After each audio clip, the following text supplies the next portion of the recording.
This is partly a Montreal Canadiens video. It's partly a Pittsburgh Penguins video. It's partly a Philadelphia Flyers video. It's partly an Anaheim Ducks video. And it is partly a Trevor Zegras video. Today, we are talking about Anaheim Ducks forward Ryan Poehling, a guy that once upon a time was a historied figure on this YouTube channel. That's right, 6 years ago, we were making videos about Ryan Poehling and the future that this guy had as a member of the Montreal Canadiens. We made a ton of videos about this dude because he was a former Montreal first-round pick. 25th overall back in 2017, he was taken out of the St. Cloud State University program and the US NTDP. And shortly after Poehling's draft season, he ended up becoming an immediate force for St. Cloud State, not to mention the fact that he had a pretty strong World Juniors in 2019. 8 points, 7 games played, 5 goals, 3 assists. This was good enough to put Poehling at the top of the American scoring list, and he was 1 point behind the leaders in the point production race of this World Junior tournament.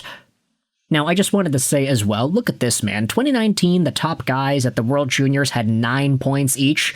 Go over to 2026, and 9 points, that's good enough to get you 7th overall.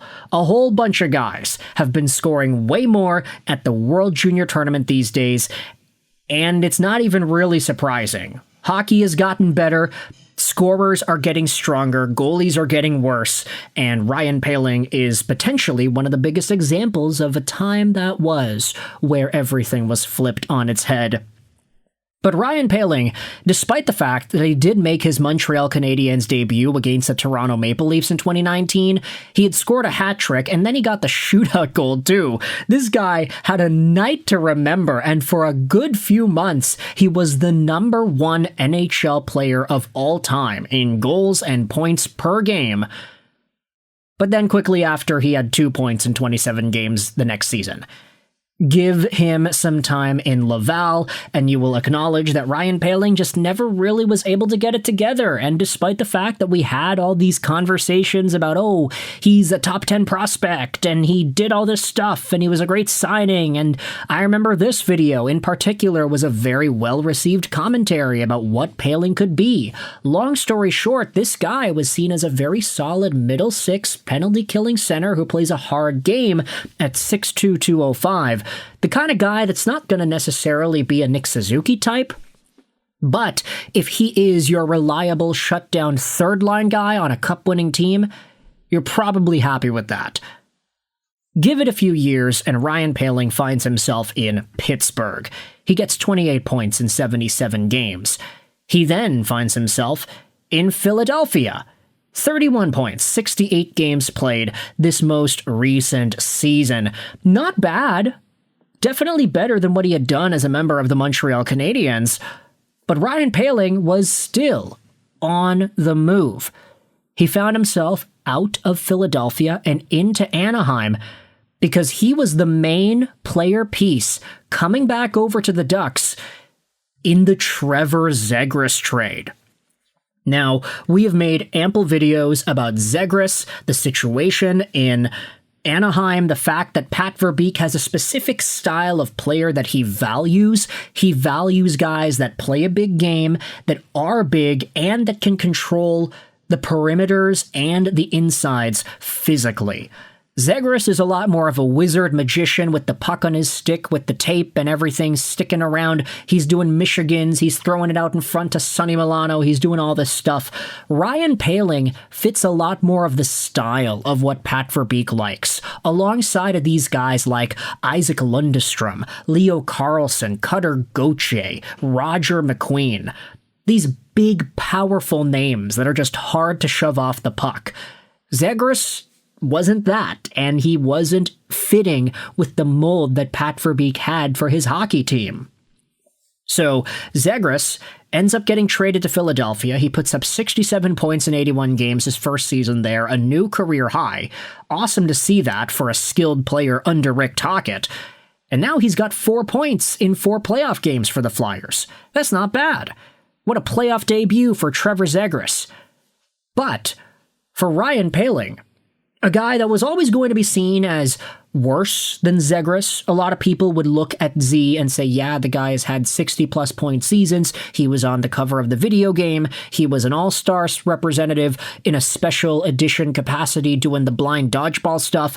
Ryan Poehling was never any of that. Like, he's an inferior player, and I think a lot of people would say that that's the case. But Ryan Poehling, despite not getting the same opportunity, minutes, power play time, and production as Trevor Zegras, has just had the best highlight of his career. Poehling went out there for the Ducks this season, scoring 36 points in 75 games, and so far throughout the playoffs, he's got 3 goals in 4 games versus Edmonton, including the overtime winner last night to put the Ducks up 3-1. This is the biggest goal of his career. Good goal, the folks on the Philadelphia Flyers subreddit are saying. Yeah, that's a good goal. We already spoke about this on YouTube yesterday. Ryan Poehling, the biggest controversial goal of his career. Why not? I always liked Poehling, and he was the key piece for Zegras.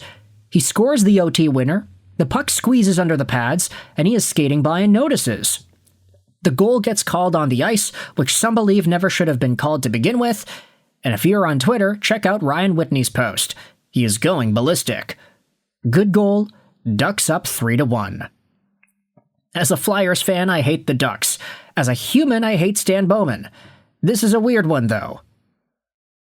Now, obviously, this is the Flyers subreddit. Poehling ain't a Flyer anymore. But it's nice to see Flyers fans acknowledging that this guy just had one of the biggest highlights of his career, and the fact is, he is one of the top point producers / goal scorers of the Stanley Cup playoffs so far.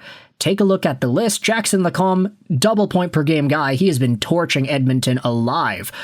But aside the Kapanens, Stankovens, Robertsons, and Hagels, you have Ryan Poehling, that is right there with the other 3 goal scorers in the playoffs so far. He is tied with Sebastian Aho, Slavkovsky, Cutter Gauthier, Drake Batherson, Bowen Byram, Wyatt Johnston, Brock Faber, Joel Eriksson, Matt Boldy, and Alex Tuch.